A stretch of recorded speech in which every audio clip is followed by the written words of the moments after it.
నమస్తే, welcome to NSTV news. ముందుగా ముఖ్యాంశాలు. అనపర్తి మండలం రామవరంలో ఇరిగేషన్ అధికారులతో సమీక్ష సమావేశమైన అనపర్తి శాసనసభ్యులు నల్లమిల్లి రామకృష్ణారెడ్డి. ఈ సందర్భంగా ఎమ్మెల్యే మాట్లాడుతూ గడిచిన 5 సంవత్సరాలలో జగన్మోహన్ ప్రభుత్వం సాగునీటి వ్యవస్థను నిర్వీర్యం చేసిందని, దానిని మెరుగుపరచడానికి చంద్రబాబు వెంటనే ప్రయత్నాలు చేపట్టారు. ప్రస్తుతం ఖరీఫ్ సాగునీటి కోసం రైతులు పలు రకాల అవస్థలు పడుతున్నారని, కాలువలో తూడు తుప్పలు పెరిగిపోయి నీటి ప్రవాహానికి ఆటంకంగా ఉండటంతో విషయాన్ని ప్రభుత్వం దృష్టికి తీసుకువెళ్లామని, దీనిపై ముఖ్యమంత్రి చంద్రబాబు నాయుడు స్పందించి సత్వర పరిష్కారానికి జిల్లా డెల్టా ప్రాంతానికి 20 కోట్ల రూపాయలు మంజూరు చేశారన్నారు. అందరికీ నమస్కారం. ఇవాళ రైతుని అన్ని విధాలుగా ఆదుకోవాలనేది కూటమి ప్రభుత్వం యొక్క లక్ష్యం. చంద్రబాబు నాయుడు గారు ముఖ్యమంత్రిగా పదవీ బాధ్యతలు చేపట్టిన వెంటనే ముఖ్యంగా రైతాంగానికి అన్ని విధాలుగా సానుకూలంగా ఉండాలనే ఉద్దేశంతో ఏదైతే గత 5 సంవత్సరాలుగా సాగునీటి వ్యవస్థను పూర్తిగా నిర్వీర్యం చేసిన పరిస్థితుల్లో ఇవాళ గోదావరి డెల్టాలో రైతులకి సాగునీరు అందించాలనే లక్ష్యంతో ఇవాళ మొట్టమొదటిగా గోదావరి డెల్టాకు సంబంధించి 20 కోట్ల రూపాయలు వీడ్ రిమూవల్ కోసం మంజూరు చేయడం జరిగింది.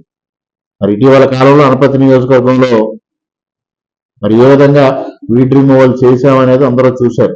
దానివల్ల రైతులకి కొంత ఉపశమనం లభించింది.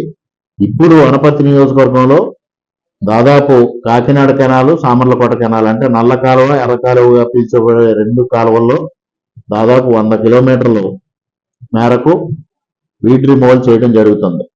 అదేవిధంగా బ్రాంచ్ కెనాల్స్ అన్ని కలిపి దాదాపు 160 కిలోమీటర్లు దానిలో వీడ్ రిమూవల్ చేయడం జరుగుతుంది. దీనికోసం దాదాపు 1,30,00,000 అనపర్తి నియోజకవర్గానికి మంజూరు చేయడం జరిగింది.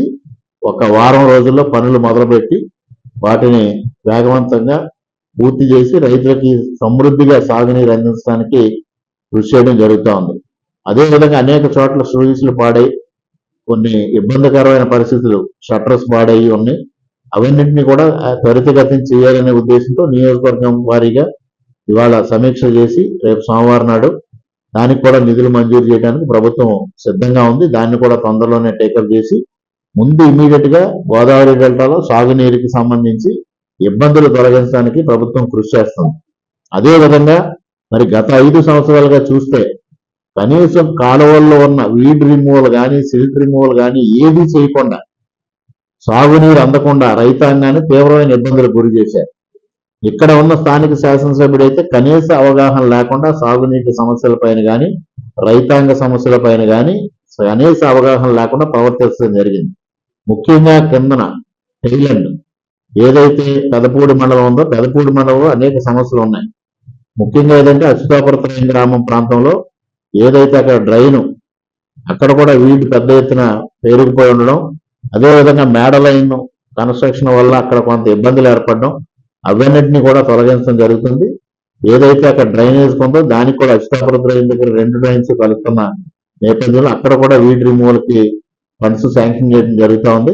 ఇవన్నీ చేసి ముందుగా ఖరీఫ్ లో ఎటువంటి ఇబ్బంది లేకుండా రైతాంగానికి నీరు అందించి తర్వాత మరలా క్లోజర్ పీరియడ్ లో దాదాపుగా మోడర్నైజేషన్కి వెళ్ళిన విధంగా అన్ని విధాలుగా సాగునీటి వ్యవస్థని సక్రమంగా ఉండేలాగా చర్యలు తీసుకోవడంలో ప్రభుత్వం ముందుంటుంది. దీనికి నిధులు వెనువెంటనే ఆర్థిక సమస్యలు ఉన్న రాష్ట్రం తీవ్రమైన ఆర్థిక సమస్యలను ఎదుర్కొంటున్న నిధులు మంజూరు చేయించిన చంద్రబాబు నాయుడు గారికి, దానికి కృషి చేసిన ఇరిగేషన్ మంత్రి నిమ్మల రామానాయుడు గారికి ఇద్దరికీ హృదయపూర్వకంగా అనపర్తి నియోజకవర్గం రైతాంగం తరఫున హృదయపూర్వకంగా కృతజ్ఞతలు తెలియజేసుకుంటూ ఉన్నాం.